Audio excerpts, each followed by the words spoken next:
Hi welcome to Parnika maths. Inter maths 1 ఏమో important formulae. మీరు problem solve చేసేటప్పుడు మీకు ఏ ఫార్ములాస్ అయితే ఎక్కువ యూజ్ అవుతాయో ఆ ఫార్ములాస్ అన్ని ఈ వీడియోస్లో డిస్కస్ చేద్దాం. First chapter functions. దీంట్లో మీకు యూజ్ అయ్యే ఫార్ములాస్ ఏంటో చూద్దాం. ఇప్పుడు ఏదైనా ఒక ఫంక్షన్ ఇచ్చింటారు, అది ఇంజెక్షనా కాదా ఎలా తెలుస్తుంది? F of a1 equals to F of a2 అని కన్సిడర్ చేసుకుంటే a1 ఈక్వల్స్ టు a2 వస్తే then we can say that the given function is injection. Range of f equals to codomain of b ayi f of a equals to b అయితే then we can say that the given function is surjection. Bisection ఎప్పుడు అవుతుంది? ఏ function అయితే injection సర్జెక్షన్ రెండు satisfy అవుతాయో అప్పుడే given function is we can say it is a bijective function. ఇప్పుడు g circle f of x, అది solve చేయాలంటే 2 marks ప్రాబ్లమ్స్లో మీకు యూజ్ అవుతుంది మా బాగా. ఈ సర్కిల్ ప్లేస్లో బ్రాకెట్స్ వస్తాయి, g of f of x. F circle g of x అంటే f of g of x. ఓకేనా? ఇప్పుడు ఇక్కడ రెండు సర్కిల్స్ ఉన్నాయి, f circle g circle h of x. First ఈ సర్కిల్ రిమూవ్ చేసి బ్రాకెట్స్ యూజ్ చేస్తాం, తర్వాత ఈ సర్కిల్ని రిమూవ్ చేసి బ్రాకెట్స్ వాడతాం. ఓకేనా? అలా ప్రాబ్లమ్ సాల్వ్ చేస్తాం.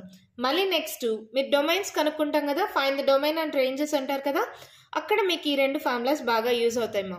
X minus alpha into x minus beta is greater than or equals to 0 అంటే x less than or equals to alpha or x greater than or equals to beta. ఓకేనా? అలాగే x minus alpha into beta minus x greater than or equals to 0 అయితే alpha less than or equals to x less than or equals to beta. ఈ రెండు మీకు domains కనుక్కునే దాంట్లో use అవుతాయి. ఓకేనా? ఫంక్షన్స్లో మీకు మెయిన్గా యూజ్ అయ్యేవి ఇవే మా formulas. Next mathematical induction. Mathematical ఇండక్షన్లో ఫార్ములాస్ అంటూ ఏం లేవు. ఏ ప్రాబ్లం ఇచ్చినా ఎలా సాల్వ్ చేయాలంటే ఫస్ట్ స్టెప్ ఏంటి, పి ఆఫ్ 1కి ట్రూ అని ప్రూవ్ చేస్తాం, పి ఆఫ్ కేకి ట్రూ అని అజ్యూమ్ చేసుకుంటాం, తర్వాత దీన్ని యూజ్ చేసుకొని p of k plus 1 true అని ప్రూవ్ చేస్తాం. ఓకేనా? Next chapter matrices. మ్యాట్రిసెస్లో ఇంపార్టెంట్ ఫార్ములాస్ ఏంటో చూద్దాం. ఏదైనా సరే మీకు 2 మార్క్స్ ప్రాబ్లమ్స్లో find the trace of a matrix అంటారు. ఎప్పుడైనా ఒక మ్యాట్రిక్స్ ఇచ్చి దాని ట్రేస్ కనుక్కోమన్నారు అనుకోండి, 1 2 3 4 5 6 7 8 9 ట్రేస్ ఆఫ్ ఎ మ్యాట్రిక్స్ అని అడిగితే sum of the elements in the principal diagonal 1 + 5 + 9 అదే ట్రేస్ ఆఫ్ ఎ మ్యాట్రిక్స్ అవుతుంది. Next transpose of a matrix. Transpose of a matrix అంటే కాలమ్స్ రోస్ ఇంటర్చేంజ్ చేస్తాం. ఎగ్జాంపుల్ ఏదైనా ఒక మ్యాట్రిక్స్ 1 2 3 4 అని ఉందనుకోండి, A transpose or A dash రెండు ఒకటేమో. ఎలా వస్తుంది అంటే ఫస్ట్ రో ఫస్ట్ కాలంగా మారుతుంది, 1 2 ఇలా అవుతుంది, 3 4 సెకండ్ రో సెకండ్ కాలంగా మారుతుంది. దీన్ని ట్రాన్స్పోజ్ ఆఫ్ ఎ మ్యాట్రిక్స్ అంటారు. ఓకేనా? సిమెట్రిక్ మ్యాట్రిక్స్ మా. ఎప్పుడైతే A transpose equals to A అయితే then we can say the given matrix is symmetric matrix. Skew symmetric matrix అంటే A transpose equals to minus A అయితే అది స్క్యూ సిమెట్రిక్ మ్యాట్రిక్స్. ఇది 2 marks what is meant by symmetric matrix give example అని అడుగుతారు, లేదా what is meant by skew symmetric matrix give an example అంటారు. ఓకేనా? A transpose equals to A అయితే symmetric, A transpose equals to minus A అయితే skew symmetric. Next find A inverse అంటారు. A inverse కి formula వచ్చి adjoint A by det A. ఓకేనా? Adjoint A det A ఎలా కనుక్కోవాలో మీకు తెలుసు. ఇప్పుడు డెట్ ఆఫ్ ఏబిసిడి దీన్ని కనుక్కోవాలంటే ఎక్కడైనా సరే మీకు ఇలా వస్తే 2/2 మ్యాట్రిక్స్ ఏడి మైనస్ బీసీ. ఓకేనా? మళ్ళీ ఈ ఫార్ములా ఒక్క ప్రాబ్లంలో యూజ్ అవుతుందమ్మా, 1 + omega + omega square equals to 0. 7 marks ప్రాబ్లంలో ఒక ప్రాబ్లంలో యూజ్ అవుతుంది ఇది. ఓకేనా? ర్యాంక్ ఆఫ్ ఎ మ్యాట్రిక్స్ కనుక్కోమంటారు మా. మీకు ఏదో ఒక 3/3 మ్యాట్రిక్స్ ఇస్తారు, దీని det value not equals to 0 వచ్చిందనుకో ర్యాంక్ 3 మా. Det value not equals to 0 వస్తే ర్యాంక్ 3. ఒకవేళ డెట్ వాల్యూ ఈక్వల్స్ టు 0 వస్తే దాని నుంచి ఏదో ఒక సబ్ మ్యాట్రిక్స్ 2/2 సబ్ మ్యాట్రిక్స్ తీసుకుంటాం, దాని వాల్యూ నాట్ ఈక్వల్స్ టు 0 వస్తే ర్యాంక్ 2.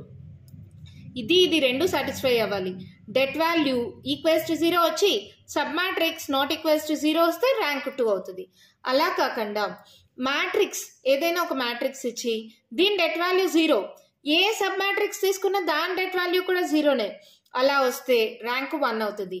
ఇది ఆల్మోస్ట్ ఒకే కేసులో వస్తుంది మా. ఇలా అన్ని సేమ్ నంబర్స్ ఉంటాయి, 1 1 1 2 2 2 3 3 3 అన్ని సేమ్ నంబర్స్ ఉంటే ర్యాంక్ 1 అవుతుంది. ఓకేనా? ఎప్పుడు 1 అవుతుంది? అన్ని సేమ్ నంబర్స్ ఉంటాయి. ఎగ్జాంపుల్ చూడండి, దీని డెట్ వాల్యూ కనుక్కుంటే 0 వస్తుంది, దీంట్లో నుంచి ఏ సబ్ మ్యాట్రిక్స్ అయినా తీసుకోండి దాని వాల్యూ కూడా 0నే వస్తుంది.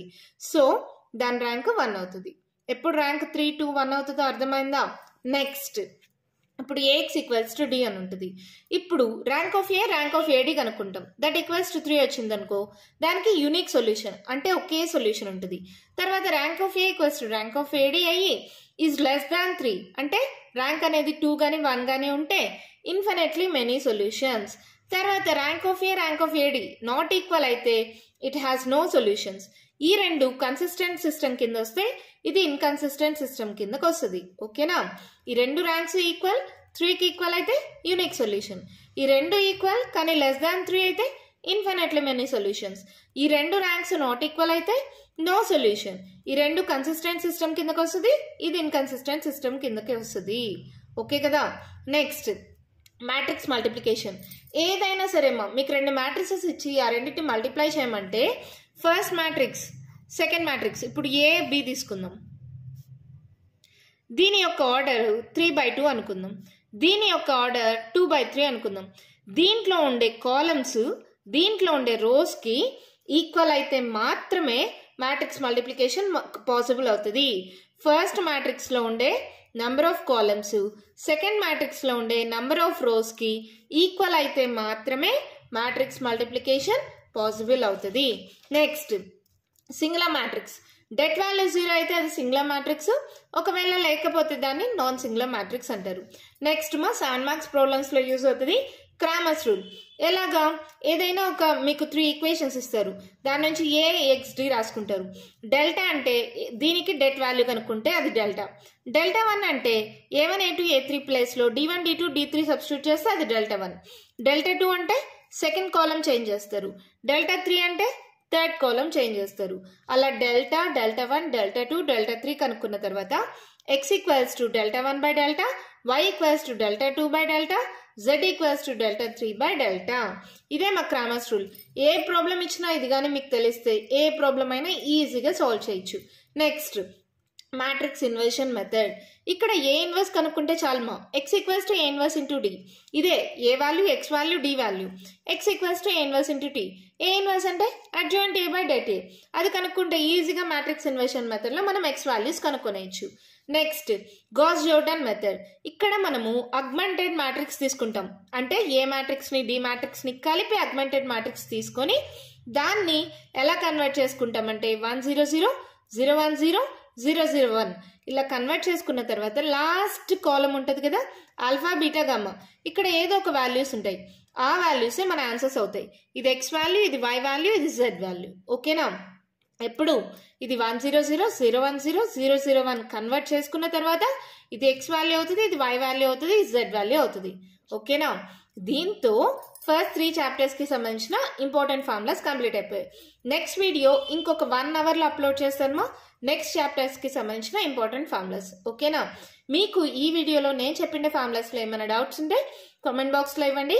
మీకు కానీ ఈ వీడియో నచ్చినట్లయితే లైక్ చేయండి, షేర్ చేయండి, నా ఛానల్ని సబ్స్క్రైబ్ చేసుకోండి. Thank you.